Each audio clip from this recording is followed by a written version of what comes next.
todos nos interesa registrar de forma muy fácil y rápida los gastos que tenemos en el día a día para poder identificar esos gastos fantasma o por lo menos tener claridad en dónde se nos está yendo el dinero. Ese definir qué es viene del pensamiento lógico. Luego viene una siguiente capa que es el pensamiento analítico. ¿Para qué sirve? Ah, listo. Usted me dice que tiene una aplicación que es para registrar gastos, pero ¿para qué sirve esa aplicación? ¿Qué hace? Ah, no, que le permite registrar una factura y le permite autenticarse y le permite ver métricas. Entonces yo debería poder empezar a ponerle atributos a esa solución. ¿A qué es? ¿Para qué sirve?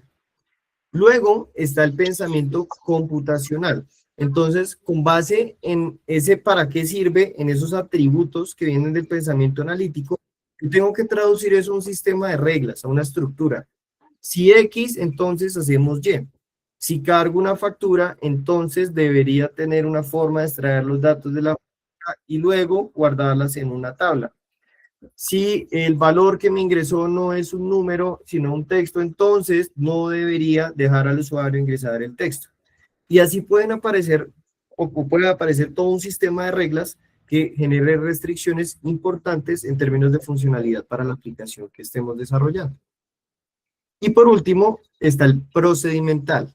Si yo voy a hacer una aplicación, ¿cómo voy a hacer o qué estrategia voy a utilizar para entender los pasos que recorre el usuario?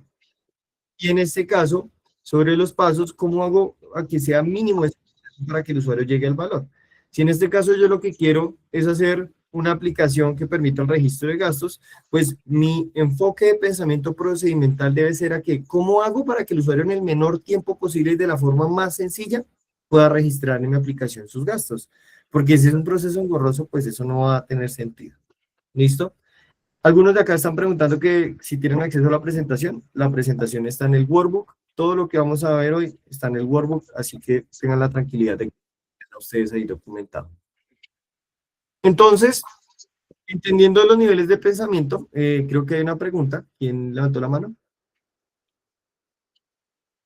No, me equivoqué, era para darle el dedito que ya había visto todo en el workbook. Ah, ok, perfecto. Entonces, igual, recuerden que estamos siempre abiertos a responder preguntas. Entonces vamos a hablar de los frameworks, que es el siguiente skill. Y esto es súper importante porque no importa en dónde ustedes hagan bytecoding, ya les mostraré muchas plataformas, pero lo que sí es importante y sí es estándar son los frameworks de trabajo. Y para hablar de frameworks de trabajo tenemos que entender cómo se construye una aplicación. Estos son los componentes esenciales de una aplicación en donde pues no siempre los tenemos todos, pero este es un escenario ideal o la mejor forma en la que podemos organizar esos componentes. Pensemos en el ejemplo de un restaurante. La aplicación es un restaurante y el menú, lo que nosotros vemos visiblemente o la pantalla en una aplicación, eso es lo que nosotros denominamos el front-end.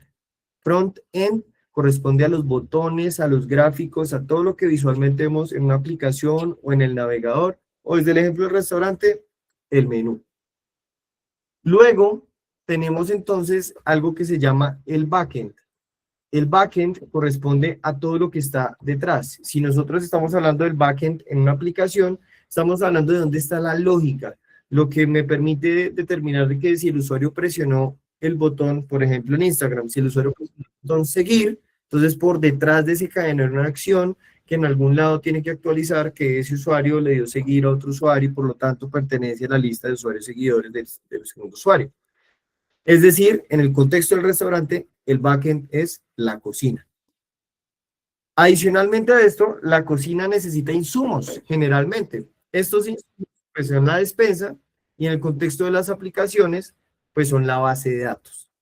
Si yo tengo una aplicación en donde necesito que se autentiquen los usuarios, a través de una interfaz, el usuario puede ingresar su correo, su clave, pero el backend es el que se encarga de ir y comunicarse, ver la base de datos y validar las credenciales del usuario. Y asimismo, de almacenar toda la información relacionada con la aplicación. Y luego tenemos un cuarto componente que es la API, un nombre bastante, una palabra bastante utilizada en la actualidad, APIs, por todos lados, pero muchas personas no entienden qué es una API. Y una API es simplemente un intermediario.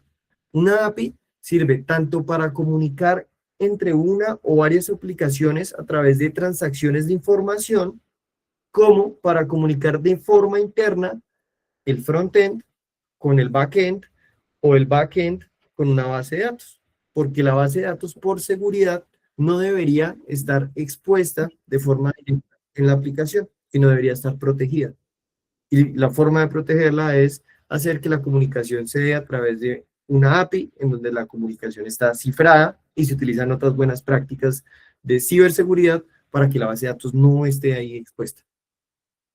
Y de esa manera, entonces, el flujo en una aplicación es el siguiente que voy a explicar. Si uno está en el restaurante, yo veo el menú, del menú yo le digo que quiero al mesero, el mesero, que es la API, va a la cocina y lo pide, y la cocina, para preparar el plato, pues va a la despensa, consume los datos, los ingredientes, y le devuelve el plato preparado a la API, que al final le devuelve la interfaz, la información que el usuario está solicitando. Entiéndase por la información que el usuario está solicitando como el resultado de la interacción esperada por el usuario.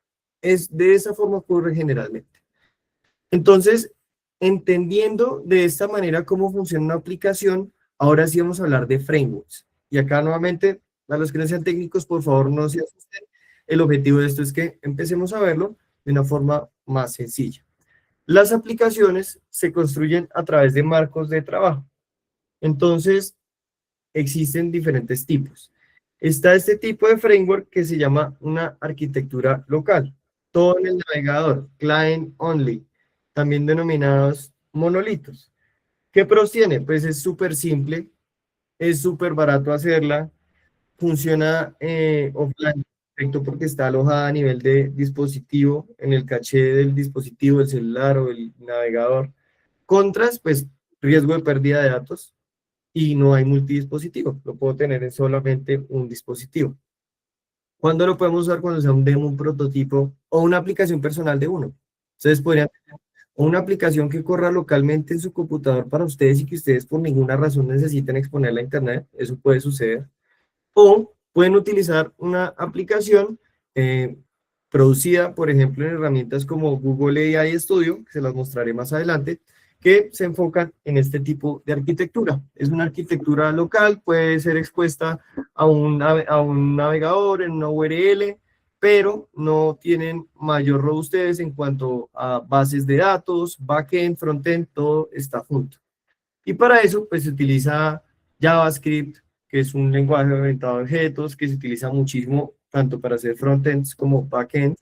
HTML, lenguaje emblema para construir sitios web. CSS, que es un lenguaje utilizado para darle, estilizar, poner bonitos los sitios web. Y React.js, que es un framework, yo creo que de los más utilizados a nivel mundial para hacer backends. La siguiente arquitectura es backend como servicio. Entonces, esta de hecho es la que vamos a utilizar hoy en la práctica. Esto es algo ya un poco más escalable. ¿Y en qué consiste backend como servicio? En el backend, yo tengo un servicio que se comunica a la base de datos y genera las autenticaciones, pero teniendo mi base de datos aislada, protegida, en un entorno controlado, y el backend se encarga de comunicarse con esa base de datos y también con el frontend. Y para el frontend, entonces vamos a utilizar Next.js, que es un tipo de framework para hacer la parte visual. React.js también se puede utilizar. Y el tipo de base de datos que vamos a utilizar se llama Postgres. Esto es otro tipo de arquitectura. Pros, entonces es rápida y fácil de construir. Es muy buena estrategia de arquitectura cuando yo necesito en mi aplicación hacer un login. Y es ideal para hacer bytecoding, es muy estándar. Contras, pues dependemos de un proveedor. ¿De qué? Entonces, por ejemplo, en este caso es Supabase, que es un proveedor de Postgres, de bases de datos, o puede ser AWS, o puede ser Microsoft SQL Server, el atributo que quieran. Recuerden que lo importante de aprender aquí es ese marco de trabajo. O tengo un monolito, todo junto, o empiezo a separar base de datos para proteger la información alojada en algún tipo de servicio o en un servidor mío, eso ya es opción, pero igual tiene un costo asociado. Y el frontend, la interfaz, lo que ve el usuario, que puede ser gestionada también a través de un proveedor y ser publicada a través de pues, un dominio. ¿Cuándo usar? Pues cuando tengan un MVP, cuando sean primeros usuarios, es muy recomendable utilizarla. Luego tenemos otro tipo de framework que es... Uy,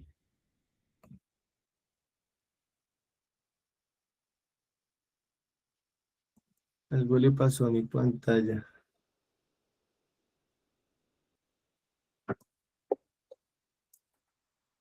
Discúlpenme un momento.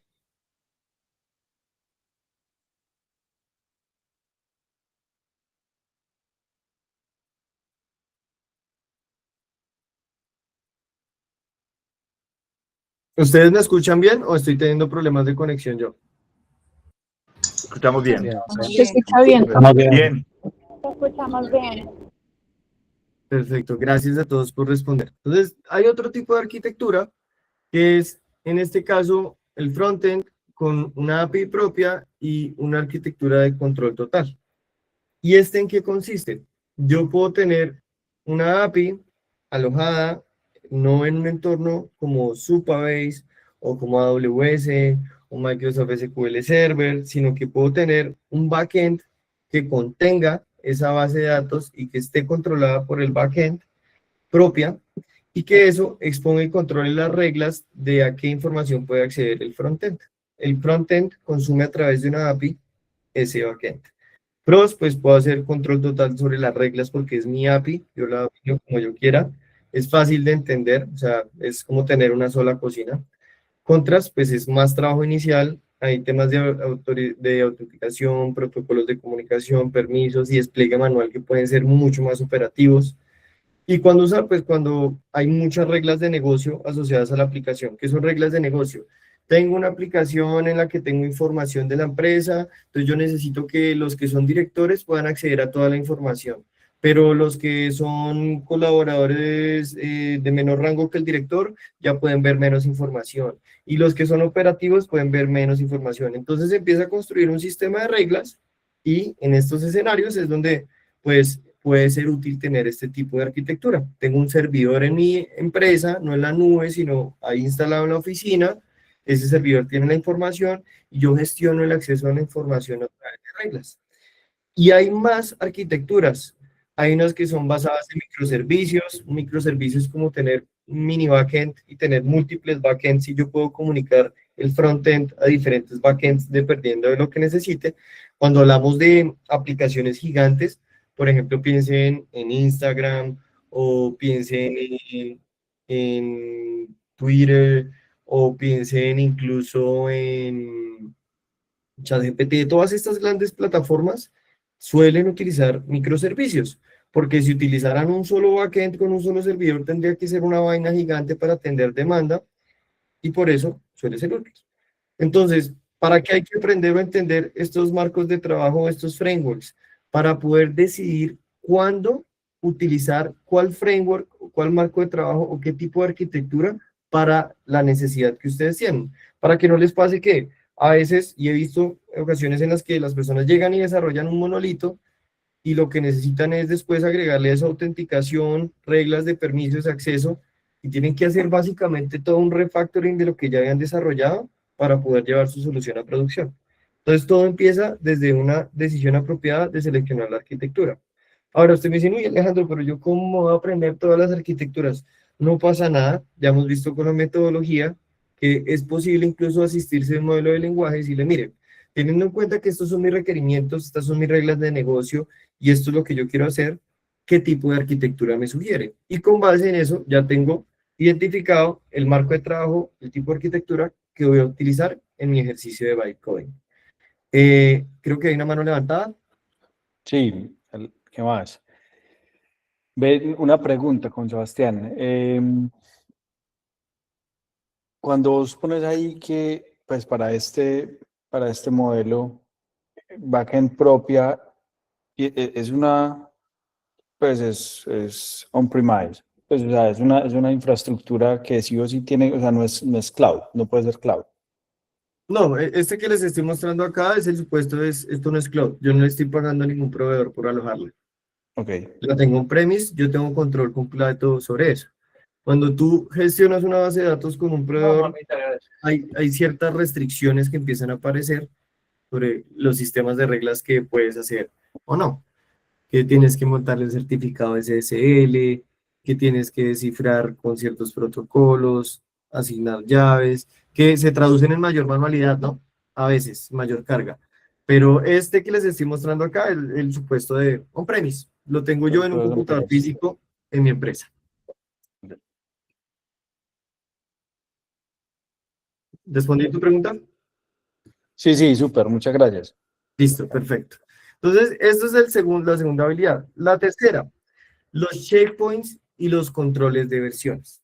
Acá es fundamental y la invitación es para todos los que son técnicos, pues esto es el pan de cada día, pero para los que están conectados y no son técnicos, es importante empezar a hablar y entender cómo funciona el control de versiones cuando estamos produciendo código.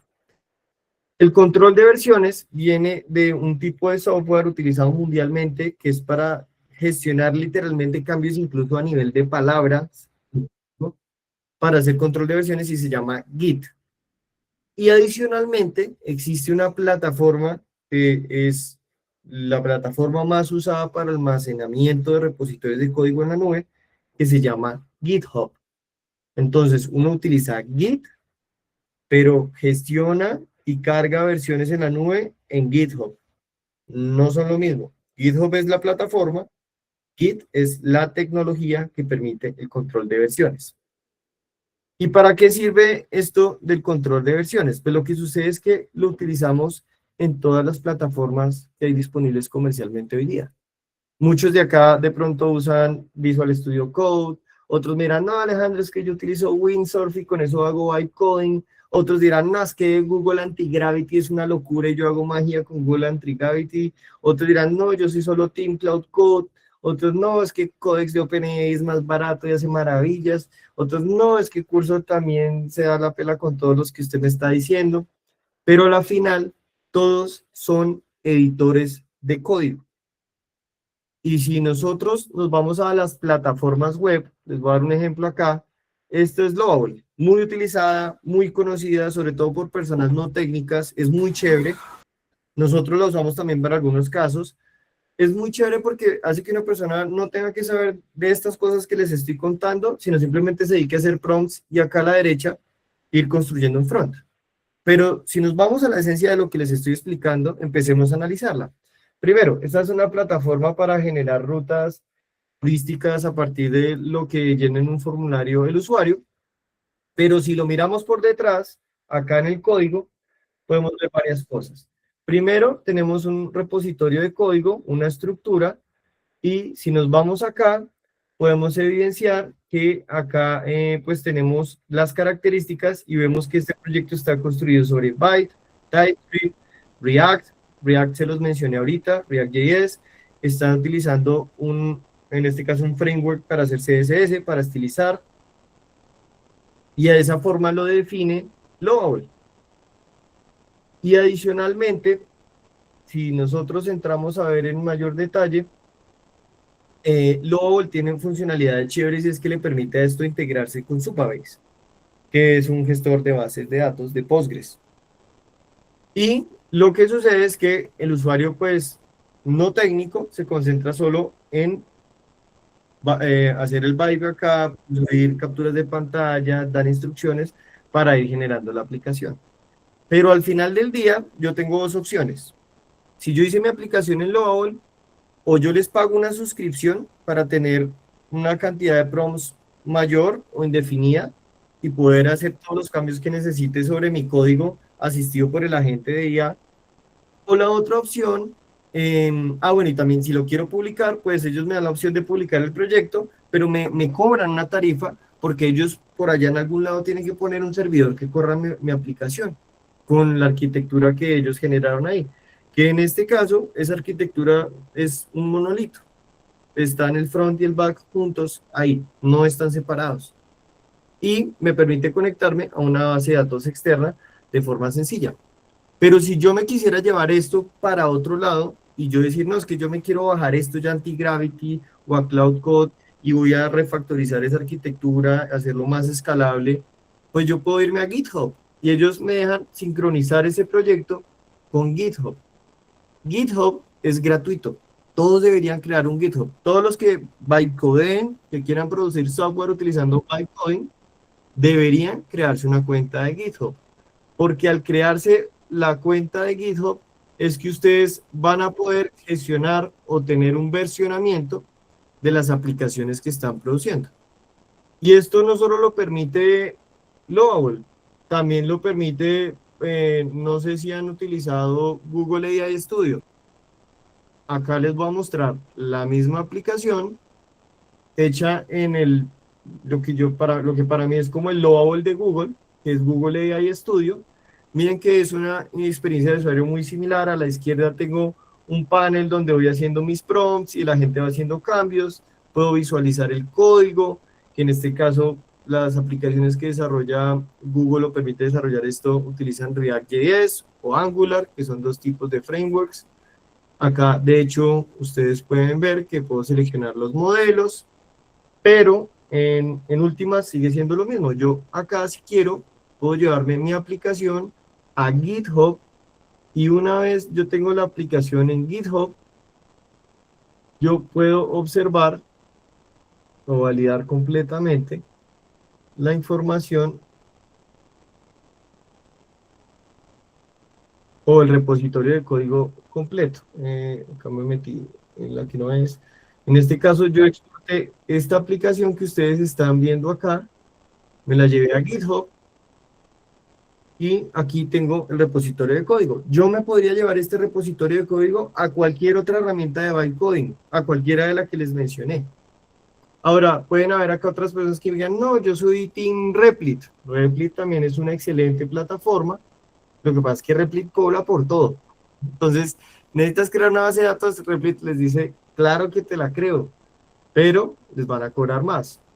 Que ustedes necesitan publicar la aplicación y tenerla montada, Replit dice, claro que la puedes montar acá, pero les cobran una tarifa por hora, por consumo de cómputo. Pero si yo en Replit genero una aplicación, de la misma forma, pueden ver, por ejemplo, este prototipo de aplicación que estábamos desarrollando, y esta aplicación, pues también se puede acceder al código. Aunque bueno, esta no está iniciada, esperen, ya les muestro una aplicación. Pero Replit funciona exactamente igual. Y Bolt y cualquiera de esas plataformas que son web, que no le exigen al usuario propiamente tener que acceder. Un segundo. No tienen propiamente que instalar o configurar un entorno de desarrollo en su computador, sino que a través de una plataforma web pueden editarlo. Eso lo ofrecen muchas plataformas. Pero ¿qué sucede? Hay algunas que están muy bien hechas, en donde literalmente se hacen cargo ellos del despliegue de todo, pero a veces secuestran el código. A veces cuando tú lo quieres sacar a GitHub, no te lo permiten hacer. Creo que, Héctor Andrade, ¿tienes una pregunta? Cuéntame.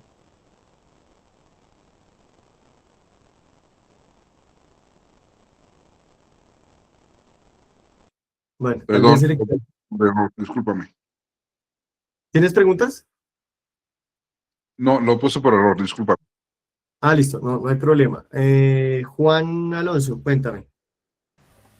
Vale, una pregunta, cuando ya está alojado en GitHub, ya es totalmente funcional para, ejemplo, en ese caso de la ruta Colombia, no sé, los clientes de ese cliente. No es totalmente funcional. Es como si tú tuvieras literalmente la aplicación, pero está el código en crudo ahí. No tendrías que desplegarla. Y ya voy para allá. Pero lo que voy es que en estas plataformas todos funcionan exactamente igual, con un sistema de versionamiento. Crean sus propias bases de datos, pero utilizan Git para el control de versiones. Es decir, cada vez que ustedes le hacen un cambio en un prompt, estas soluciones utilizan Git, control de versiones, para gestionar los cambios prompt a prompt, y manejan un repositorio. ese repositorio, hay algunas plataformas como las que les mostré anteriormente que le permiten a uno llevarse su código a GitHub y tenerlo en el exterior, pero hay otras plataformas que lo secuestran, que si quieres llevártelo tienes que pagar. Y esa es una desventaja si uno quiere hacer un bytecoding y no quiere amarrarse un proveedor, pues lo que empieza a hacer Hola, más conveniente es Joanita. buscar formas de llevarte el código a tu GitHub y luego ya ir a los siguientes pasos que les voy a mostrar. ¿Alguien más tiene una pregunta, Humberto? Sí, hola. Realmente no es una pregunta, es como, me parece que te hace falta dar una aclaración con respecto a para qué sirve Git. Sí, o sea, Git es el repositorio de versionamiento para manejar múltiples versiones del código a medida que va evolucionando en el tiempo y hacer, por ejemplo, uso de las ramas y todo cuando vas creando nuevas funcionalidades y no tengas que mezclar el código e incurrir en unas confusiones muy grandes. Yo no sé si eso vale la pena aclararlo o no aquí, pero el manejo, Claro que sí. el manejo importante de Git es el manejo cuando hay múltiples programadores en un equipo, poder hacer evolucionar el código de una manera más organizada, evitando muchos conflictos en los múltiples cambios que va a ir sufriendo el código a medida que va pasando el tiempo. Entonces, manejar múltiples ramas, no sé, eso me parece que era importante mencionarlo para que las personas de pronto entiendan para qué sirve Git, ¿sí? Muchísimas gracias, Humberto. Totalmente de acuerdo y súper válida la aclaración. Git es fundamental sobre todo cuando están trabajando varias personas en un mismo proyecto, pero, a ver, yéndonos al escenario de una persona no técnica que está empezando en esto, imagínense que ustedes dicen, oye, le dije en el bytecoding a mi herramienta, oiga, agrégueme un botón acá que haga esta acción, y de repente cuando lo agregó hizo los cambios en el código, se jodió todo. Y dijo, no, pero mi aplicación servía. Git nos permite hacer un control Z y devolvernos de forma precisa a las versiones de ese código. Entonces, por un lado, es fundamental y maravilloso para trabajar en equipo, donde yo tengo un equipo y digo, listo, yo voy a empezar a trabajar en esta parte de la aplicación y tú esta, y con eso no nos vamos a pisar, no nos vamos a afectar, y luego gestionamos para unir esos cambios, pero también para gestionar los cambios que se van haciendo en cada una de la iteración, que es parte fundamental en el ejercicio del bytecoding, porque es un proceso iterativo. Entonces, Git, ¿cómo funciona? Pueden crear una cuenta de correo totalmente gratuita y uno tiene que aprender unos comandos muy básicos, muy fundamentales, pero que sirven mucho para que cualquier cosa que produzcan usando bytecoding pueda ser versionada y la puedan tener controlada en su cuenta, en su entorno de gestor y almacenamiento de código. Entonces, Git tiene unos comandos básicos que ya ahorita se los voy a mostrar, pero acá por encima se los explico. Y me preguntan acá que si es como una nube. Sí, es una nube, pero solo para guardar código. No guardo archivos pesados ni... sí, solamente guardo el texto, el código. Entonces, hay uno que es Git init. Git init, en ese caso, es cuando yo creo un proyecto para controlar versiones. Yo en un repositorio, cuando escribo Git init, estoy diciendo, aquí voy a guardar cambios. Hay un segundo comando, que es git add, y el punto. Cuando digo git add, lo que escriba después del add es lo que estoy guardando ahí. Entonces yo le digo git add y pongo un nombre en una carpeta que tengo ahí que se llama data, entonces estoy guardando mis cambios de esa carpeta. Si yo coloco el punto, estoy seleccionando todos los archivos de la carpeta para incluirlos en ese guardado. A ese nivel de granularidad se puede. Está el git commit, que es cuando yo subo el cambio, digo, cargue estos cambios del código, y lo que estoy haciendo es guardando una fotografía del estado actual de mi código. Acá, insisto, aclaro, no se asusten, no tienen que aprendérselos. De hecho, usando las herramientas de bytecoding, el agente hace los commits por ustedes. Lo que es importante es que ustedes entiendan qué está ocurriendo. Que cuando les diga a la gente, oiga, hago el commit y hago un push, ¿lo hago? Que ustedes entiendan qué están aprobando. El otro comando es el branch, lo mencionaba ahorita Humberto. Uno trabaja en ramas. Yo puedo estar trabajando en la rama principal, pero puedo tener 3, 4, 10 ramas diferentes en donde cada desarrollador está trabajando en unas funcionalidades diferentes sin afectar la rama principal. Generalmente lo que uno hace es, y como se los voy a mostrar acá al final de nuestra clase, es uno amarra a una rama lo que está en producción. Ese para ponerle unas levas, los cambios. No te entendí, pero continuando la idea. La rama principal es la que generalmente yo dejo conectada o amarrada a producción para que cuando yo lleve cambios a esa rama, pues eso se vea reflejado en producción, en lo que usan mis usuarios. Pero mientras estoy desarrollando, haciendo cambios, yo no hago cambios y pruebas sobre la rama principal, sino sobre otras ramas. Entonces, este comando es para definir la rama, porque cuando ustedes estén haciendo bytecoding, ustedes pueden decirle en cuál rama trabajar. Y git remote add origin, que es cuando ustedes crean el repositorio, como ya les mostraré ahorita más adelante, para que en local en su computador puedan decirle a dónde van a subir esos cambios remotamente dentro de su GitHub. Y el git push, que es básicamente después de que yo agrego los cambios, pongo el comentario de qué consisten los cambios, los cargo completamente a mi GitHub.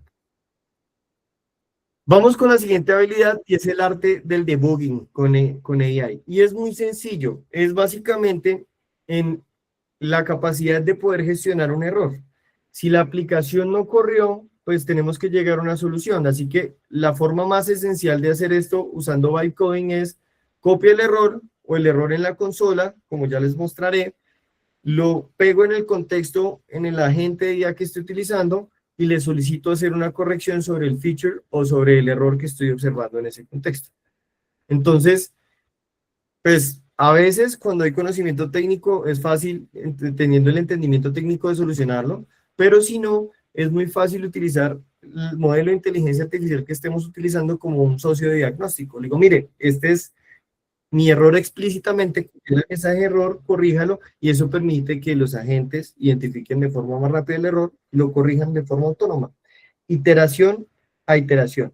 No es una buena práctica decir, solucióname todos los errores que tenga. No, vayan yendo error por error y de forma iterativa. Y ahora entonces pasamos ahora sí al flujo de trabajo. Cualquier proyecto de bytecoding debería arrancar primero con un plano maestro. Si ustedes van a construir una casa, un edificio, uno no lo construye sobre la marcha. Siempre hay un diseño preliminar. Yo sé cuántas habitaciones tengo, dónde van las escaleras, dónde va la cocina. Y en las aplicaciones siempre va a haber un plano maestro, y ese plano maestro lo vamos a nominar el Project Requirements Document, el documento de requerimientos de proyecto. ¿Y cómo lo pueden hacer? Ojo, la peor forma de arrancar un ejercicio de bytecoding es decir, hazme una aplicación tipo Photoshop, o hazme una aplicación así como Uber, o hazme un Rappi y que no tenga errores y sea rápido. Eso es hacer un mal bytecoding. El plano maestro tiene que tener una estructura donde se definan los objetivos del proyecto, donde se defina el tech stack, y cuando me refiero al tech stack me refiero a los frameworks que vamos a utilizar, qué tipos de bases de datos, qué tipo de tecnologías para construir el frontend, qué tipo de tecnologías para construir el backend, qué tipo de arquitectura, y los features, que son las características, cuáles van a ser las funcionalidades. Eso me permite a mí generar un plan de trabajo, porque si uno no puede explicar en lenguaje natural lo que necesita hacer, pues la inteligencia artificial no va a hacer milagros, no va a decodificarlo. Los modelos de lenguaje especializados en desarrollo de código son muy especializados en decodificar el lenguaje natural y traducirlo a código. Pero si la comunicación a través del lenguaje natural no es específica, no es clara, pues no podemos esperar a llegar a resultados buenos. Entonces empezamos con nuestro ejercicio. Si se van al workbook, que es el enlace que les debió haber compartido acá por el chat Alexis, y pues si las moscas Alexis, por favor vuelve a compartirlo. Esto los va a llevar a un enlace, que es el que están viendo acá. Recuerden que acá en el enlace queda todo. Acá está la presentación, están los prompts que voy a utilizar, y después de que quede esta sesión grabada, pues recuerden que pueden registrarse en el AI Innovation Academy, que es totalmente gratuita, es nuestra plataforma, ahí quedan subidas todas las clases, y acá también les va a quedar la grabación. ¿Listo? Y hoy vamos a hacer un ejercicio, y va a ser una aplicación de registro de gastos diarios. Este ejercicio lo podrían replicar en cualquier escenario de aplicación que necesiten. Lo que es importante es que metodológicamente lo aborden en estos pasos para tener un buen bytecoding. Y lo primero entonces es utilizar un prompt para la definición del Project Requirements Document. ¿Y qué tenemos acá? Entonces, lo primero es el rol. Aquí estamos utilizando un tipo de prompting que utiliza tags de algo que se llama XML. ¿Y en qué consiste esto de los tags? Cuando un prompt se hace muy largo, como el que ustedes están observando acá, el modelo de lenguaje empieza a dejar de diferenciar lo que es contexto de lo que es instrucción. Así que es conveniente usar tags para separar por bloques lo que es contexto de lo que son instrucciones. Eso no me lo inventé yo, eso lo dicen los fabricantes. Si ustedes van acá en Google y escriben XML prompting, ustedes pueden ver que Claude de Anthropic sugiere usar tags de XML para hacer prompting. Pero si ustedes van y buscan Google, pueden encontrar documentación oficial de Google que dice que las estrategias de diseño de prompts mejoran si utilizamos XML. O pueden mirar OpenAI y pueden evidenciar que OpenAI también sugiere utilizar XML y Markdown, que son formatos a los que los modelos de lenguaje responden muy bien. Entonces, por eso este primer prompt. Este primer prompt ustedes lo pueden utilizar, lo pueden adaptar a cualquier uso o necesidad de aplicación, pero esta debe ser la base. Entonces, le estamos diciendo que actúe como un Product Manager Senior con experiencia en diseño de productos móviles y desarrollo ágil. Su misión es transformar la idea de producto presentada en un Product Requirements Document completo y estructurado con suficiente profundidad para que un desarrollador pueda implementar la solución sin ambigüedades. El objetivo es, en este caso, describir el desarrollo para una aplicación móvil de registro de datos personales. Si ustedes quieren replicar este prompt en cualquier otra aplicación, pues deberían sustituir o adaptar el objetivo de la aplicación que están desarrollando. En los inputs, yo estoy poniendo la información de la aplicación que yo quiero desarrollar. En este caso, estamos poniendo la de registro de gastos, pero ustedes podrían poner la aplicación que se les antoje, pero deberían dar la información. Y acá estoy diciendo que es una aplicación web móvil. El problema que resuelve, pues que las personas pierden control de sus finanzas diarias porque no registran gastos en hojas de cálculo o aplicaciones complejas, y los gastos pequeños se olvidan, se acumulan y al final de mes no saben en qué se fue la plata. El usuario objetivo, una persona adulta de 25 a 45 años, esto lo podríamos cambiar, podría poner 65, acá no estoy excluyendo a ningún grupo. Beneficios, pues la idea es reducir el porcentaje de gastos no rastreados. Pues no hagan aplicaciones por hacer, así como no hagan agentes por hacer. Una reflexión de este ejercicio va a ser que yo he visto mucho en redes que hay gente que vende y ofrece, hice un agente de IA que yo le hablo y me registra los gastos, pero pues a veces eso puede ser como matar una hormiga con una bazooka. Yo lo que necesito es registrar de forma rápida un formulario los datos de una factura y no tener una conversación de 1 minuto con un agente para que vaya y me registre en una hoja de cálculo los datos, ¿sí? Las reflexiones acá evalúen que siempre haya un beneficio medible de lo que están construyendo. Si es un agente, pues que verdaderamente haya un beneficio medible de hacer un agente. Si es una aplicación, igual. No hagan apps por hacer. No tiene sentido. Y luego le digo que cómo lo quiero prototipar. Le estoy diciendo que quiero una aplicación web responsiva, mobile first, desplegable como PWA, con un stack sugerido. Acá miren que yo le estoy diciendo el stack. Next.js, Supabase, Tailwind de CSS y Recharts. ¿De dónde saqué esto? ¿Se acuerdan de los frameworks que les estaba mostrando? Ahora, si ustedes en el prompt dicen, uy Alejandro, pero no sé qué framework colocar, pero recuerden que pueden decirle, actúa como un desarrollador de software, experto en desarrollo de aplicaciones web. Tu misión es darme una sugerencia de stack sugerido para una aplicación que quiero haga esto, esto, esto y lo otro. Y bajo ese contexto, con seguridad les va a dar una recomendación que pueden posteriormente utilizar en este prompt. Aquí estamos asumiendo un flujo de trabajo para alguien que no tiene ni idea de programar. ¿Listo? Por supuesto que si son técnicos, esto va a empezar a ser mucho más obvio y no van a tener que agregar esos pasos, pero aquí estamos asumiendo que estamos a ciegas. En el output format le estoy diciendo es cómo debe ir el formato de ese documento. Los modelos de lenguaje entienden muy bien un lenguaje que se llama, o una sintaxis que se llama Markdown, que sirve para enriquecer el estilo del texto que tienen los sitios web. Pero Markdown se utiliza mucho también para documentación de proyectos. De hecho, si nos vamos acá a GitHub, yo les estaba mostrando acá un proyecto que tenemos dentro de esta cuenta, o pues uno que creamos ahorita, el de Ruta Colombia, y si ustedes observan, el lenguaje que está acá, esta documentación pequeña, está en formato .md, Markdown. Si yo miro ese formato en crudo, acá, pueden observar que aparecen, en este caso, numerales, aparecen tags, que en realidad el navegador me está renderizando bonitos. Entonces, por eso les estoy diciendo Markdown, ya les voy a mostrar, porque es que vamos a construir la documentación del repositorio del proyecto que vamos a desarrollar ahí. Y acá, esto no lo deberían modificar. Acá les estoy diciendo simplemente cómo debe ser la forma del documento. Debe haber un resumen ejecutivo, un nombre del proyecto, un problema del contexto, unos usuarios objetivo. Esto es lo que siempre se debería tener en cuenta en cualquier proceso de construcción de una aplicación. Uno no se lanza a hacerla, uno primero entiende para qué usuario es, qué funcionalidades necesita el usuario, cuáles etapas debe recorrer el usuario y qué funcionalidades debe tener la aplicación para garantizar esos servicios al usuario.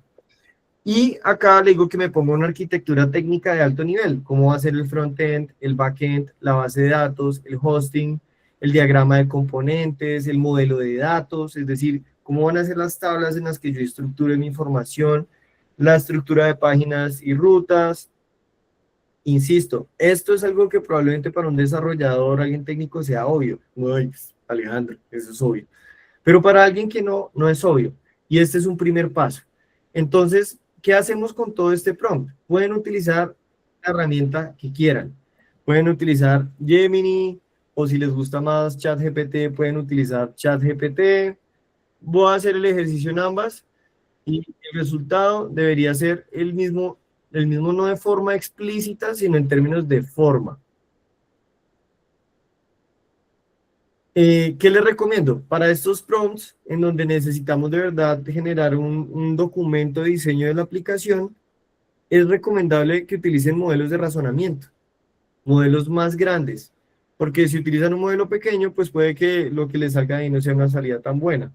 Y acá ustedes pueden observar que ya me empezó a escribir el documento de proyecto. Entonces miren que ya me está diciendo el usuario primario, es un profesional urbano independiente, un usuario secundario, padre o madre con responsabilidades familiares. Hay dos preguntas por ahí, los escucho. Gracias. Yo tenía la pregunta, no sé si conoces el framework GSD de Cloud Code, es como un repositorio de GitHub, pues que es como un wrapper que ayuda con todo este tipo de planeación. ¿De pronto conoces eso o no? Sí, hay unos espectaculares, o sea, mira, hay unos que están para desarrollos en aplicaciones en iOS, hay otros que están para desarrollo de aplicaciones web, responsive, pero son frameworks de trabajo ya existentes. Y acá lo que quiero es que ustedes puedan construir un framework de trabajo desde cero. Esto es, como insisto, o sea, hay soluciones que ya automatizan esto, que tú le das la idea y te construye el documento de proyecto y te construye los documentos de los features y luego tú nada más le das las instrucciones de implementación, pero estamos hablando ya de usar Cloud Code con skills personalizados y ahí nos estamos yendo ya a un uso más avanzado. Acá estamos sentando las bases para entender de dónde vienen esas soluciones. Buenísimo, muchísimas gracias. Listo. Y Sebastián Botero, creo que tienes una pregunta. ¿Cómo estás? Ven, cuando te refieres a modelos más grandes, son dos preguntas. Una, cuando te refieres a modelos más grandes, ¿te refieres a versiones o a qué te refieres? Primero. Y segundo, ¿existe de pronto algún framework que sea especializado para hacer vibe coding, pero para blockchain? ¿Conoces de pronto?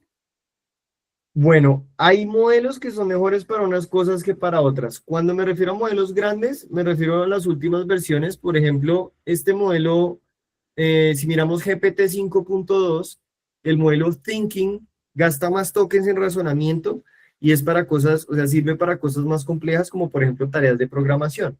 El Pro, ni se diga, se te va a demorar 10 minutos dándote una respuesta. Pero si tú miras modelos Legacy, como el 5.1 o el 5, pues son modelos que tienen menor razonamiento o son un poco más pequeños que estos últimos. En Gemini tienes la misma opción, tú puedes usar el Flash, que es un modelo más pequeño, más ligero, pero menos inteligente, o puedes usar el Pro, que es un modelo muy bueno para programación avanzada. ¿Cómo sé cuál modelo o qué modelo es el mejor? Aquí, ya les dejo el ranking acá. Pero, por ejemplo, hay un benchmark que se llama el LLM Arena, y esto es open source, y se los voy a compartir por acá por el chat. Hay modelos que se especializan en más cosas que otras. Entonces, ojo, miren que yo he visto también en redes un humo que se venden de instalé Cloud Code y no tengo que pagar ni un solo peso porque estoy utilizando la versión de DeepSeek del modelo de 20 billones de parámetros corriendo en local. Pues sí, muy chévere, estás corriendo un modelo en local, te va a funcionar, pero ese no es un modelo especializado en escribir código. Por lo tanto, las salidas no van a ser de alta calidad. Vas a tener que sufrir mucho con manejo de errores y probablemente no llegues tan rápido a una solución como si fuese un modelo comercial. O incluso está ahorita muy en trend el uso de OpenClaw. Entonces, no, que tengo un servidor con OpenClaw y tampoco estoy pagando ni gastándome un peso ni tokens con proveedores porque le puse un modelo local. Pues igual, o sea, si corres un modelo local, es un modelo pequeño, a menos de que tengas una H100, que es una GPU que cuesta más de $20,000, y puedas correr verdaderamente un modelo de lenguaje grande que se especialice en código. Pero uno, en este caso para bytecoding, uno usa los mejores modelos, uno no usa modelos chiquitos. ¿Cómo sabe uno cuáles son mejores? Entonces, yo acá les dejé el link, este es el LLM Arena. Aquí usuarios reales como ustedes, como yo, entran y comparan el rendimiento de un modelo frente a diferentes cosas. Entonces, miren, por ejemplo, en overall, en promedio, el mejor es Cloud Opus 4.6. Luego está el 4.6 Thinking. Luego está el Gemini 3.1. Y miren que por allá de quinto está 5.2 de OpenAI. Pero ojo, esto es uso general. Si yo me voy a código, estos benchmarks son generados por evaluaciones de humanos. Si me voy a código, yo tengo que irme por el mejor programando. Los mejores son los de Claude, son muy buenos, de ahí a que Claude Code es todo un éxito, son muy buenos modelos programando, pero son modelos grandes, son costosos, por eso no se puede correr en local. Está Gemini 3.1 Pro, que es el que lanzó Google hace una semana, y por acá, bueno, Codex todavía no está por aquí. Un dato curioso es que ustedes ven Kimi y Google y Anthropic lanzaron unos informes. Google hace como 3 semanas, Anthropic hace una semana, diciendo como, oiga, nos dimos cuenta de que DeepSeek, Kimi y otros fabricantes de modelos están haciéndonos, o sea, están consumiendo vía API nuestros modelos para sacar datos y entrenar los modelos de ellos. Entonces, eso es una guerra, como yo le saco información a su modelo, uso esa información para entrenar el mío. ¿Y en qué tiene que basarse la decisión de ustedes? Pues estar pendientes de este tipo de rankings. ¿Cuál es el modelo que da el mejor rendimiento para el tipo de programación que quieren hacer? En este caso yo puedo decir cuál es el best model for, tú me dijiste blockchain, ¿cierto? Honestamente no sé cuál, pero con seguridad debe haber un benchmark que los mida. Y en este caso... me falta acá, ¿ves? El LLM model. Y me dice, pues, lo que me sugiere acá Google es que es Claude, ¿no? Pero mira, para blockchain, para programar en este caso en Solidity, en Rust, en Viper, los de Anthropic, parecen ser los mejores. ¿Qué tienes que hacer ahí? Un research, validar para el lenguaje de programación que vas a usar, cuál modelo es mejor. Sí, toca ver la fecha de ese artículo para ver si ya está actualizado. Eso, miren, cada semana están publicando un modelo que le gana a los demás y eso ocurre cada 8 días. Entonces, la labor de ustedes es, si hacen bytecoding, hagan el research, miren la versión más actualizada de esos benchmarks y decían qué modelo utilizar. Pero usen un modelo comercial, o sea, no se traguen esa mentira de que hoy puse un modelo local a correr en mi computador, porque es que esos no son modelos buenos haciendo código. Ustedes van y miran esos modelos en los benchmarks y no están ni siquiera en el top 10. Cuando estamos aquí, insisto, no estoy diciendo que no sean buenos los modelos pequeños, pero estamos hablando de producir aplicaciones usando bytecoding, produciendo código con buenos patrones de programación, de arquitectura, de escritura, y para eso necesito modelos grandes. Volviendo entonces acá al ejercicio, yo genero el documento. ¿Y para qué me va a servir el documento? Entonces, lo que vamos a hacer es, hay dos opciones. Yo puedo tener, por ejemplo, Antigravity, que es de Google, que si ustedes lo observan, es gracioso porque todos son forks, o sea, son como variaciones de Visual Studio Code. O yo puedo tener, en este caso, un entorno como este se llama Cursor. Miren que si ustedes estéticamente los comparan, son iguales. Ahora, ¿qué voy a hacer? Lo primero es, como cualquier proyecto de desarrollo, vamos a crear una carpeta. Entonces ya esta carpeta la voy a poner gastos log app. Pero podrían ponerle el nombre que se les antoje. Y lo que voy a hacer es, en esta carpeta, si yo hago clic derecho, miren que acá que me da las opciones de abrir la carpeta o desde Visual Studio Code, que también tiene servicios de agentes, o si tengo Antigravity, que es gratuita, la pueden usar todos, yo puedo decirle abrir carpeta, voy acá a mis repositorios y me voy al de gastos log app y le digo que quiero seleccionar esta carpeta. Lo que estoy configurando es la carpeta donde donde creo mi aplicación. Esto funciona igual para Visual Studio Code, para Cursor, para Antigravity, para Windsurf, para Codex y para Cloud Code. Cloud Code incluso ya se integra en las interfaces de cualquiera de estos editores de código. Creo que hay una pregunta por ahí. No, yo solo quería hacer dos aclaraciones de lo que has hablado. En ese instante tienes allí una herramienta y regularmente no necesitamos, pues para la gente que apenas está empezando, no necesitamos saber todo lo del Git. Estas herramientas IDE tienen una herramienta donde, exacto, donde yo pueda hacer todo eso sin necesidad de conocer y se maneja a la perfección. Entonces, para que no la gente que apenas está empezando no se asusten. No se horroricen. Esa es la primera. La segunda, dime. La segunda es, no vayan a cometer el mismo error que yo cometí. Al principio hacía lo mismo, lo que estabas diciendo ahorita, empezaba a ver el test y cuál es la mejor. Y entonces me iba por la mejor inteligencia artificial y empezaba a trabajar. A lo último llegué a la conclusión que todas son buenas y yo debo seleccionar una con la que me sienta cómodo. Y yo, por ejemplo, en este instante trabajo VS Code con Codex y ya. Y ahí eso me ha servido bastantísimo. Y todo lo que tú estás diciendo y todo lo que te falta por decir, lo hago allí y funciona a la perfección.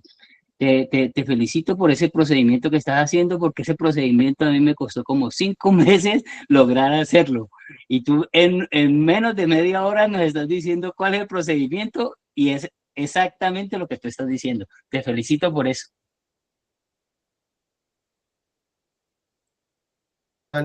Gracias, Juan, con todo gusto. Y nuevamente, me encanta que pregunten, que levanten los micrófonos. Por favor, nadie se vaya con dudas hoy. Esto es algo que todos deberíamos saber. Entonces, lo que hice fue crear una carpeta y abrirla ahí. ¿Y para qué creé la carpeta? Entonces, yo acá en la carpeta, yo puedo crear un archivo que va a ser mi Project Requirements Document y le pongo .md, que es la extensión de Markdown. ¿Qué debería hacer yo acá?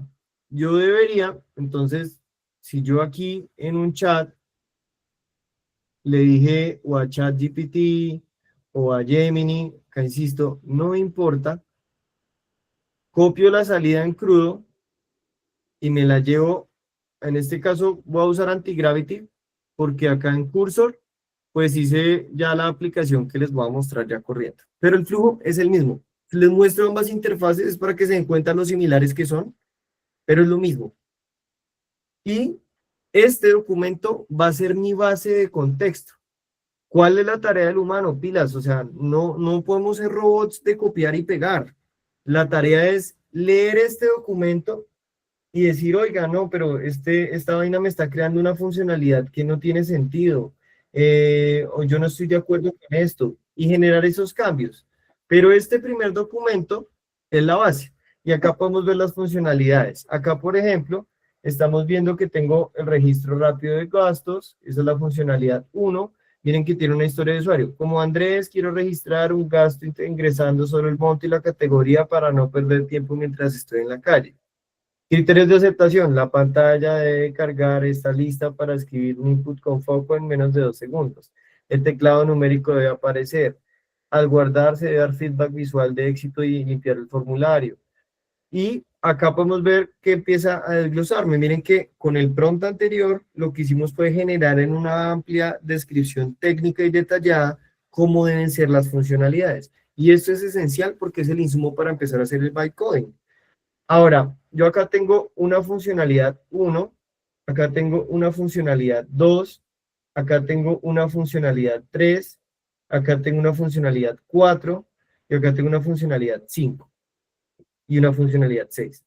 Importante, por favor, no caigan en el error de tener pereza y, ay, ¿para qué leo eso? No van a llegar a donde ustedes quieren llegar. Revisen lo que generaron y asegúrense de que este documento inicial tenga lo que ustedes quieren desarrollar. Luego de eso, entonces ya tenemos una base. Aquí hay dos caminos. Yo puedo decirle entonces a mi agente, aquí, yo puedo abrir un agente, perdón, se me cerró.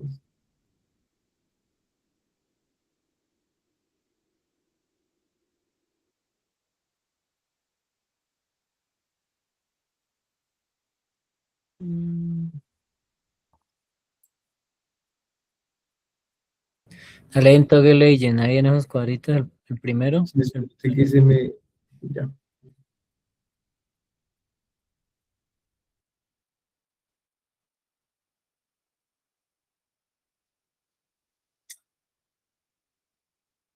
Listo. Yo acá puedo tener la agente de conversación en mi editor sobre Antigravity y le voy a pedir en este caso, siguiendo el flujo de nuestro ejercicio,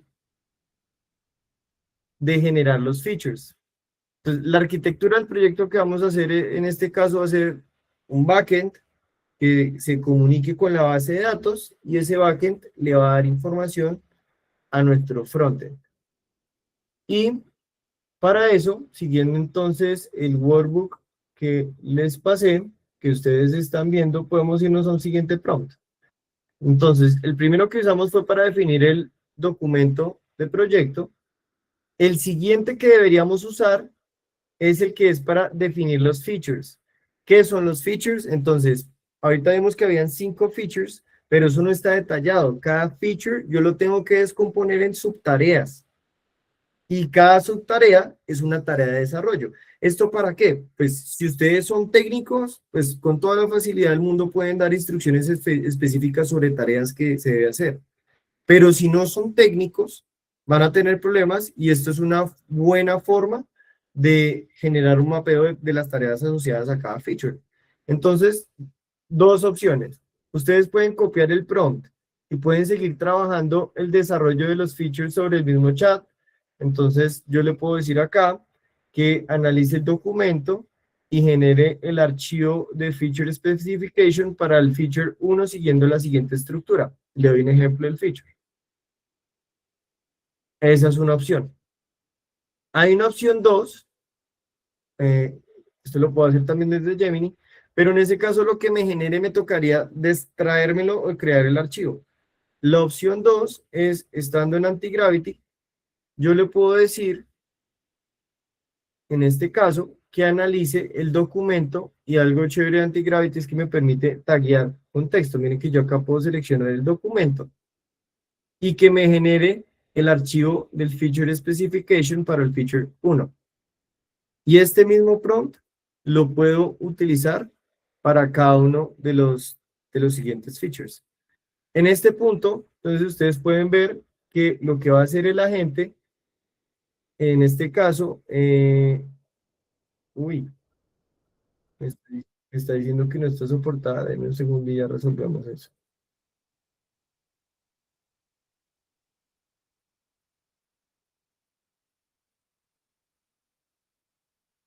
Vamos a hacerlo con Flash para mayor agilidad y verifiquemos que funcione.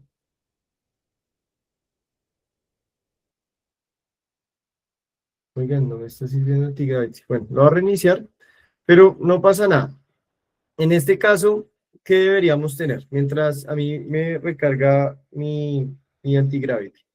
Si lo hiciéramos en Cursor, si yo abriera un nuevo proyecto, este que tengo acá, en este caso lo voy a abrir desde otro editor de código que se llama Cursor. Puedo darle exactamente la misma instrucción. Es decir, si lo abro desde Cursor, van a observar si todo lo que estoy haciendo acá lo estoy haciendo desde el computador. Y insisto, o sea, esto ya es para no tener que usar plataformas web, sino poder hacer byte coding puro, bien hecho, desde su computador. Entonces, lo que estoy haciendo es abriendo nuevamente esta carpeta en la que creamos el proyecto en un editor de código. En este caso, Cursor, pero podría ser Antigravity, podría ser Cloud Code, Codex, Windsurf, el que quieran. Pero en este editor de código, lo que va a hacer es darle la instrucción, de la misma forma en la que la hice ahorita con ChatGPT o Gemini, de que el agente use ese archivo como contexto para generarme el archivo que contenga cada una de las tareas que se deben llevar a cabo para desarrollar la funcionalidad de la aplicación. Y acá, pues, esperemos unos segundos mientras carga. Aquí ya carga.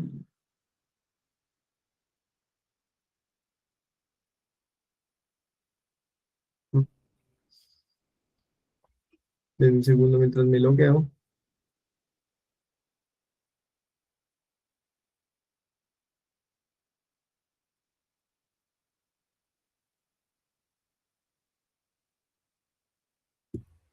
Creo que hay una pregunta.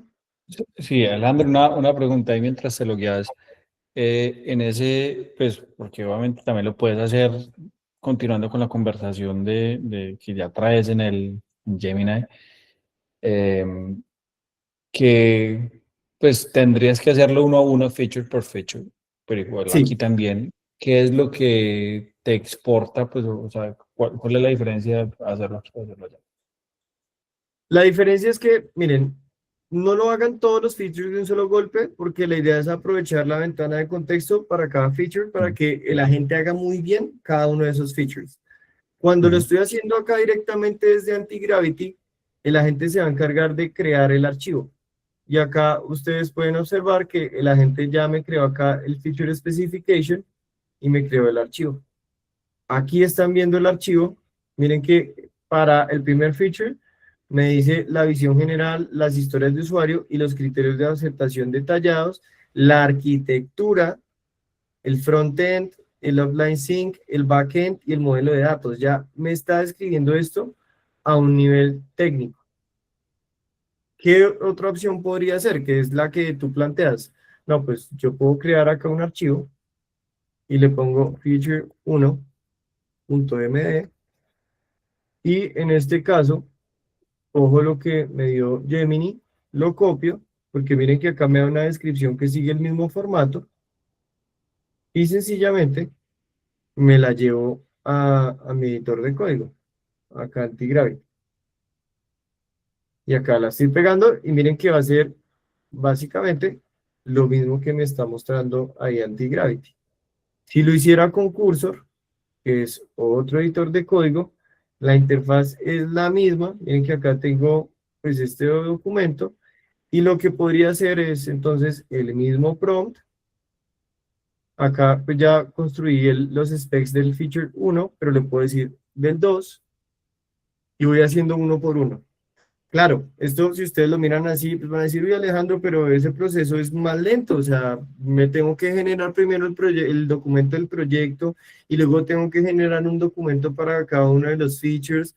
Pues yo sé que es un proceso más largo, pero eso va a reducir el margen de error cuando ustedes desarrollen la aplicación, porque ustedes están documentando cuáles son las funcionalidades que deben ir dentro de cada uno de esos features.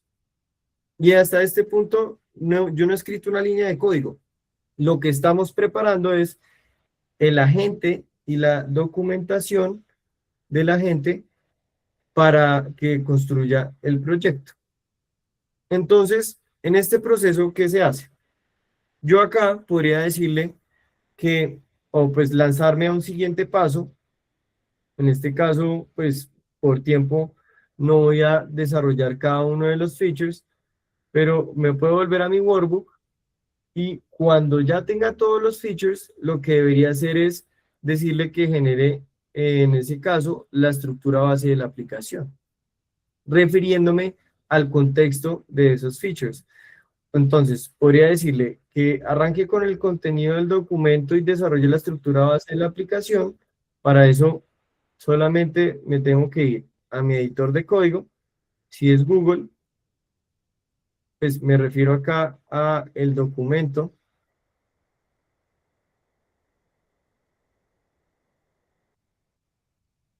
Y cuando haga esto, el agente va a empezar a hacer el desarrollo del código, como lo vimos en Lovable, o como lo vemos en Google AI Studio, o en cualquier otra plataforma web de desarrollo. Y el agente lo que va a empezar a hacer es a producir, me va a pedir en este caso los permisos. Acá por agilidad le va a decir que corra todos los comandos, pero el agente va a empezar a producir toda la estructura de carpetas de mi aplicación con base en el contenido del Project Requirements Document. Eso funciona en este caso en Antigravity, pero también funciona en Cursor o en cualquier otro tipo de agente para hacer vibe coding. Entonces, lo que vamos a hacer es poner al agente a desarrollar el razonamiento, la estructura de carpetas. Acá ya me da un plan de implementación. Yo lo puedo abrir, me da unas tareas, tengo que irlas aprobando, yo le puedo dar proceder, y lo que va a ir haciendo el agente es entonces ir construyendo mi proyecto de software. En este punto, y después de tener toda esa documentación, es que ahora sí vamos a empezar a producir todo el código de la aplicación. La documentación, acá ya como pueden ver la está organizando. Ahorita van a empezar a aparecer las subcarpetas que manejen el frontend, el backend. Y acá insisto, acá yo no tengo que escribir el código, pero la tarea que tuve que hacer de forma juiciosa fue estructurar el proyecto para luego ponerle a la gente a escribir el código. Creo que una pregunta, Charles. Sí, digamos que me perdí un poco en el primer feature que se hizo, la respuesta que dio Gemini o ChatGPT. Tú la copiaste en el archivo feature 1. ¿Qué parte exactamente copiaste? ¿Solo la que está con el código export type? ¿O todo lo que dijo la...? Copié toda la salida. Mira, él me dio acá este markdown y yo lo que hice fue copiar todo. Toda la salida. Ese es en el caso 2. Sí, el caso 2 es... El caso 2 es yo llego y genero la salida utilizando ChatGPT o Gemini, y mira que esto viene súper completo. ¿Cómo copio yo la salida completa en crudo? Pues sencillamente me voy acá al final y le doy clic acá en copiar. Y eso me lo traje acá al archivo. Esa es una opción. La otra opción es que tú pongas a la gente a escribirlo. como lo mostré yo acá en el editor de código. Le dices, oiga, con base en el PR, en el documento que tiene los requerimientos del proyecto, redacte o cree el documento que tenga toda la directriz del feature 1, y luego el 2, y luego el 3, y luego el 4. En ambos escenarios es muy importante, antes de arrancar desarrollo, tener documentado ya todo el proyecto. Cuál va a ser el general del desglose del proyecto, y luego de forma específica cada uno de los features, cada una de las funcionalidades dentro de ese repositorio. Y en este punto, como les decía, ya ahora sí este agente está escribiendo código teniendo en cuenta lo que está en la documentación. Ya el rol del humano pasa a estar auditando, aprobando los permisos que vaya pidiendo, y acá ustedes pueden ver que ya empezó a escribir los diferentes repositorios de código. Mientras esto sigue Ok, haciéndose... listo. Sí, Gracias. aclaré tú. Sí, gracias. Ya a partir de ahí se sigue lo que está en el repositorio que tienes pues Exacto. en lo que estamos La, viendo. la tarea clave y la que tienen que hacer muy bien es estructurar el proyecto, porque precisamente del código ya se ocupa la gente, pero si ustedes quieren que escriba bien el código, tienen que tener bien estructurado el proyecto. Voy a dejar esto corriendo acá para que vayan observando cómo va ocurriendo esto, y voy a ir avanzando entonces en nuestra presentación. Las interfaces acá las estamos prototipando como texto, pero existen herramientas como, por ejemplo, Google Stitch, que permiten diseñar esas pantallas. Y al diseñar las pantallas, pues nos permiten generar código HTML o imágenes que yo le puedo dar a esos agentes como contexto. ¿Qué podríamos hacer entonces si yo quisiera usar Google Stitch? Acá en el workbook, en la parte de abajo, o para la generación de las pantallas, yo podría decirle en este chat, le podría decir, genera una descripción UI detallada para la pantalla del feature 1. Esto en el caso en el que yo no quiera hacer toda la estructuración del proyecto como texto, sino primero ver imágenes. Entonces, acá me dio la descripción de la pantalla, y lo que yo puedo hacer es copiarla, está quedando supremamente extensa, pero es muy bien detallada. Lo que debería hacer yo, pues primero es auditarla, determinar si sí es o no es lo que yo estoy esperando, y luego me la puedo llevar a Google Stitch, que es una herramienta para prototipar interfaces. Entonces, yo podría copiar y pegar ese texto tal cual, que es la descripción de la pantalla, y decirle que esto es una app móvil, y Google Stitch lo que permite es generar un prototipo de esa pantalla, que ya les voy a mostrar. Puedo descargar como código, y puedo incluir a mis subcarpetas en el proyecto, y darle instrucciones a la gente como, para el feature 1, asegúrese que la pantalla o el diseño de la pantalla esté alineado con este archivo.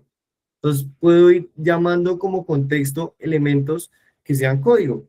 Hemos visto Markdown, estos que son HTML, o incluso imágenes. Hay modelos que también interpretan imágenes. Me pregunta David Escobar, que si sale alguna modificación y se llenó la ventana de contexto, toca crear un nuevo modelo de prompt para que se ajuste una parte del proyecto, o cómo sería la estrategia. Bueno, precisamente para hacer un buen manejo de la ventana de contexto, es que es conveniente uno tener documentados los features, porque si tú necesitas vaciar la memoria, vas a tener persistencia en esos documentos que tienen las características de los features, y le puedes dar las instrucciones al modelo para que respete o siga esas características o esas condiciones de desarrollo que se están dando ahí. Y acá observen, miren, acá creo una primera pantalla, y lo que puedo hacer con esta primera pantalla es, yo puedo ver el código es HTML, por lo tanto yo me puedo descargar ese archivo y tenerlo en mi carpeta, y darle la instrucción a la gente de que implemente esa pantalla. Pero esto ya no es una imagen, sino que es un código, y el modelo de lenguaje lo va a entender mejor, el agente que está desarrollando lo va a entender mejor. Pero esa es otra opción, ¿no? O sea, pueden hacerlo desde la lista de requerimientos o lo pueden hacer desde una interfaz gráfica. Stitch no es un Figma, porque de hecho, miren que yo puedo exportar las pantallas que diseñé desde Stitch a Figma. De hecho, los invito porque ya tuvimos una clase de AI Innovation Academy solamente hablando de cómo prototipar interfaces en Stitch. Entonces no olviden registrarse, está cargada ya en la plataforma esa clase y se la pueden ver. La dio Santiago y explicamos bien en detalle todo lo que ustedes pueden hacer en Google Stage. Entonces, si van a hacer un proyecto de Vibe Coding, lo que pueden hacer es primero diseñar sus interfaces en Google Stage, diseñar sus documentos de proyecto y luego darle instrucciones a la gente sobre cómo empezar a desarrollar cada feature y qué tipo de interfaz usar para eso. Listo, entonces avanzando, como les decía, eso es otra opción, o sea, pueden irse o por el camino de conceptualizar todo a partir de texto o por el camino de también generar las interfaces y luego ir dándole instrucciones a la gente de implementar feature por feature. Y esto los va a llevar entonces a una aplicación. En este caso, mi agente acá sigue trabajando, bueno, acá estaba esperando que le diera una aprobación, pero yo debería pedirle que desarrolle feature a feature. Para preparar esta clase, pues yo les puedo mostrar que usé precisamente la metodología que les estoy mostrando y se las muestro aquí en este chat. Si ustedes hacen el ejercicio, deberían poder replicarla. Miren que para el principio de la conversación, yo primero generé los documentos. Esto fue ya implementándolos, me estoy devolviendo.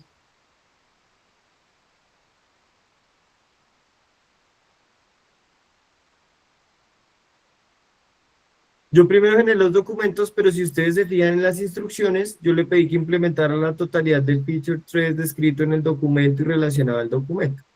Y el agente iba haciendo los cambios, me iba diciendo qué archivos creaba, qué archivos actualizaba, me iba diciendo qué funcionalidades implementaba. Iba haciendo feature a feature. Yo acá no escribí una sola línea de código. El proceso, claro, toma un poco más de tiempo, pero es un proceso más organizado y lo que me permite es llegar a una aplicación que ya esté ejecutándose, como acá la ven ustedes. Esta es la aplicación que desarrollé y esa aplicación tiene los documentos con los features. Miren que los features tienen la estructura que les mostré. Acá está también el documento de proyecto que tiene la estructura que les mostré. Y todo el código que se construyó, lo construyó la gente en torno a las instrucciones relacionadas en esos documentos. El paso siguiente, una vez uno tiene desarrollados todos los features, es, listo, Alejandro, ¿cómo publico esa aplicación? Entonces, hay una plataforma maravillosa, y acá es donde también es muy importante usar GitHub. Hay una plataforma que se llama Vercel. Vercel es gratis, tiene una capa gratuita, pero ustedes también pueden tener soluciones en producción a partir del uso de Vercel. Entonces, resulta que después de que uno tiene la aplicación y uno hace ese flujo iterativo, creo que hay una pregunta ahí. Jesús, cuéntame. Sí, Alejandro, buenas noches, ¿cómo estás? Una pregunta de pronto para asegurar consistencia. Si yo ya tuviera un sistema de diseño publicado, ¿cómo lo vincularía al proyecto? Si tienes un sistema de diseño, tú Ajá. puedes crearte un documento que tenga el manual de marca con los códigos de colores, con los tipos de fuente, y le puedes decir a la gente que para el desarrollo de todas las interfaces siga estrictamente el manual de diseño que está ahí. Ah, bueno. Y si de pronto, si para el caso de que de pronto ya tuviera publicado un storybook. ¿A qué te refieres con que tengas publicado un storybook? Sí, que ya tenga, por ejemplo, disponible en línea un storybook ya del sistema de diseño, o sea, que tenga de pronto, estos son los botones, estos son los chips, estos son los drop-downs, así se comporta, todos esos lineamientos. Podría de pronto en el Markdown o en algún lado incluir el enlace y el asistente del anti-gravity lo interpretaría. El anti-gravity puede interpretar imágenes, pero interpreta mejor el texto. Entonces lo que puedes hacer es de ese book que ya tienes de diseño de marca, utilizas un Gemini o un chat GPT para decirle genere una descripción altamente detallada de estas normas de diseño y lo que está en texto te lo llevas al antigravity, porque el modelo de lenguaje entiende mejor el texto, pero interpreta también imágenes. Es válido, solo que las vas poniendo en tu documentación de proyecto para referirte a ellos como contexto. Ok, y creado en Figma, por ejemplo, si lo tuviera en Figma, ahí sí tendría que darme la tarea de exportar manualmente o No, si lo tienes en Figma mejor, porque en Figma ya te los puedes descargar como HTMLs y ya ok, estarían en código. ok, descargo como HTML ya, pero sería componente por componente, pues por página por página. Ok, listo.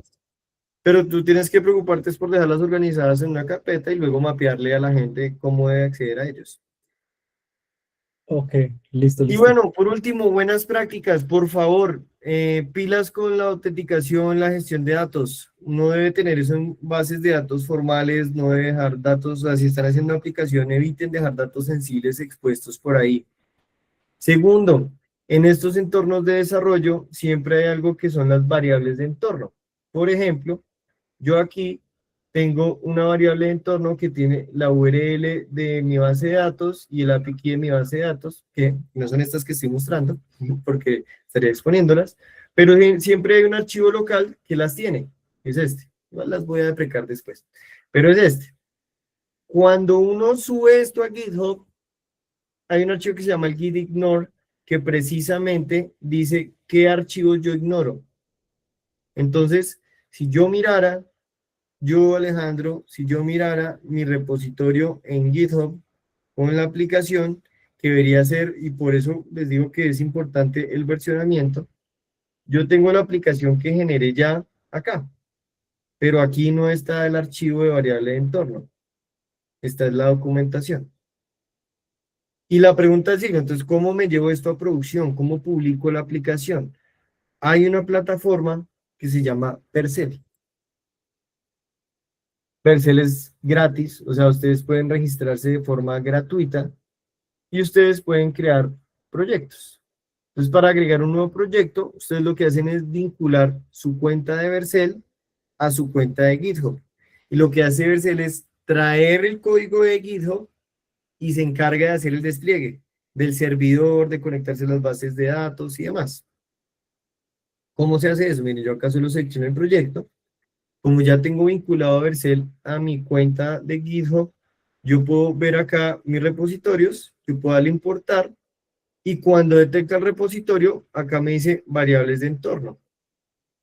Las variables de entorno son los datos que les estoy diciendo que no deberían estar en un repositorio, es una mala práctica, pero yo acá, como yo sí las conozco en mi computador, yo las ingreso en Vercel de forma manual, le doy desplegar.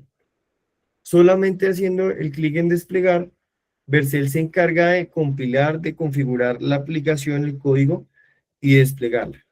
Entonces, en el workbook, ustedes pueden observar que la aplicación que les estoy mostrando, que fue construida aquí, que fue construida con la metodología que les estaba mostrando, esa aplicación ya está corriéndose en un servidor, ya hay una URL. Esta aplicación la tienen en el workbook. Y si ustedes quisieran, ahí les dejé un usuario, porque dejé restringido el registro, para que no me bombardeen ese servidor chiquito que tengo. Pero en el workbook, se me perdió el workbook. En el workbook, acá les dejé la URL de la aplicación y este usuario, para que ustedes ingresen y la prueben. Esta aplicación que están viendo, yo no toqué una sola línea de código. La hice funcional y la desplegué usando la metodología que les acabé de mostrar. Y bueno, todo esto, como les decía, el objetivo principal de esta clase era sentar esas bases que son esenciales para llevar algo de una idea, fabricarla, conceptualizarla apropiadamente y llevar una solución a producción, pero siempre desde el conocimiento y las bases de la ingeniería de software, porque todos deberíamos aprender de esto. Ese cuento de que ya no hay que ser técnico para hacer bytecoding, no crean en eso. Sí hay que ser técnico. Todos podemos ser técnicos, Pero ser técnico no significa que ustedes tengan que aprender a escribir desde cero un lenguaje de programación y volverse desarrolladores full stack, sino que entiendan esos conceptos que les traté de transmitir hoy. Si ustedes dominan ese marco de trabajo que les enseñé hoy, les aseguro que pueden utilizar Cloud Code o cualquier otra herramienta de vibe coding y van a hacer cosas súper poderosas. Entonces, no hay que creerle a ese cuento de que no, sino empezar a pensar que todos podemos ser técnicos en un grado chiquito, porque no ser técnico es caro.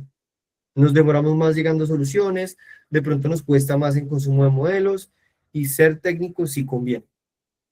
Entonces, nuevamente muchas gracias a todos los que están conectados, de verdad que me hace muy feliz tener acá 100 personas conectadas firmes hasta ahora. Veo que hay preguntas, así que abran sus micrófonos sin pena y las resolvemos. Bueno, yo hablar primero antes de cualquiera. La verdad te felicito. Te felicito, ¿por qué? Porque lo que acabas de decir, todo funciona. ¿Por qué digo que todo funciona? Porque es exactamente lo que he hecho y te felicito porque en realidad todo lo que estás haciendo funciona. Si alguien quiere aprender, yo le sugiero que siga tu metodología. Yo ya me inscribí en el Innovation porque uno cada día aprende una cosa nueva. Felicitaciones de nuevo.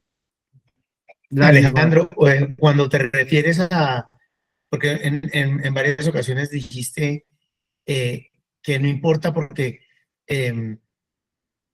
elaborar toda esta documentación para describir al detalle las funcionalidades, toma más tiempo. ¿A qué te referías con que toma más tiempo con respecto a qué? Con respecto a tú ponerte y decirle, vamos a hacer una aplicación que haga esto, métamele un botón y acá haga que esto haga esto.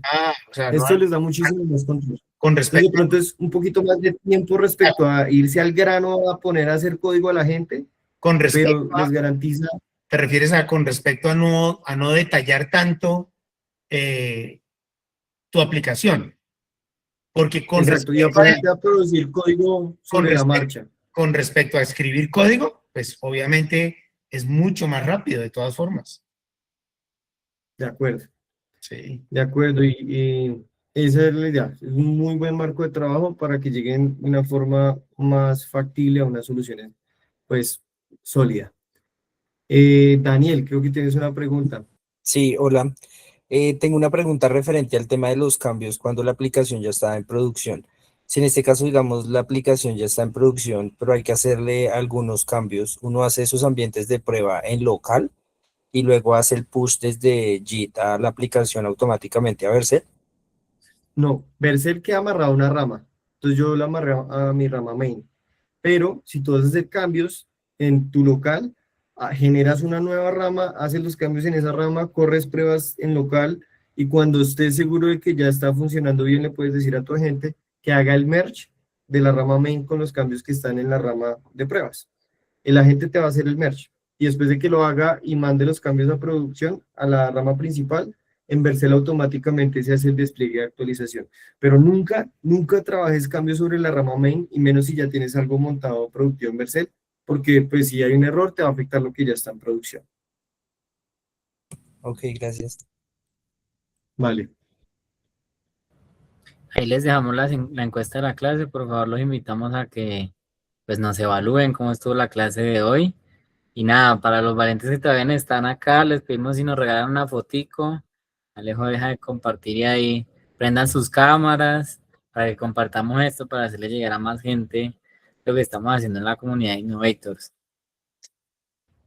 Gracias a todos por su buena energía y estén pendientes porque vendrán aún más espacios así técnicos si quieren seguir profundizando.